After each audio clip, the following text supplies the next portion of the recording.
ഇവിടെ കാത്തു നിൽക്കാൻ പറഞ്ഞിട്ട് ഇവനിത് എവിടെ പോയി? ഓ എത്തിയോ? എന്താടാ, എന്തു പറ്റി? നീ ടെൻഷനിലാണല്ലോ.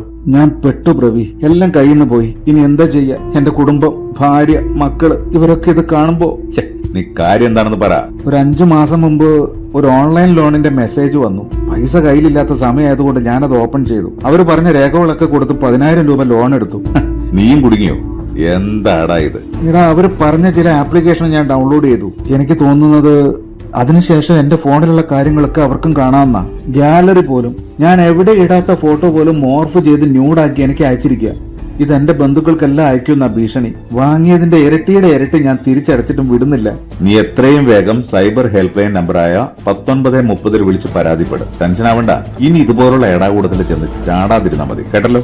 ഉപാധികൾ ഇല്ലാതെ വേഗത്തിൽ ലോണുകൾ വാഗ്ദാനം ചെയ്യുന്ന മൊബൈൽ ആപ്ലിക്കേഷനുകൾ വലിയ ചതിക്കുഴികൾ ആണെന്ന് തിരിച്ചറിയുക. ഇത്തരം ലോൺ ആപ്പുകൾ നമ്മുടെ സ്വകാര്യത കവർന്നെടുത്ത് ഭീഷണിയിലൂടെ വായ്പയുടെ 10 മടങ്ങ് വരെ തിരിച്ചടപ്പിക്കുന്ന സംഭവങ്ങൾ നമ്മുടെ ചുറ്റുമുണ്ട്. ഇത്തരം ലോൺ ആപ്പുകൾ നമുക്ക് ബഹിഷ്കരിക്കാം. ലോണുകൾക്കായി അംഗീകൃത ബാങ്കുകളെ മാത്രം സമീപിക്കാം. ഒരുപക്ഷെ നിങ്ങൾ ഇരയാക്കപ്പെട്ടാൽ ഉടൻ 1930 എന്ന സൈബർ ഹെൽപ്പ് ലൈൻ നമ്പറിൽ ബന്ധപ്പെടാൻ മറക്കരുത്. Let us change.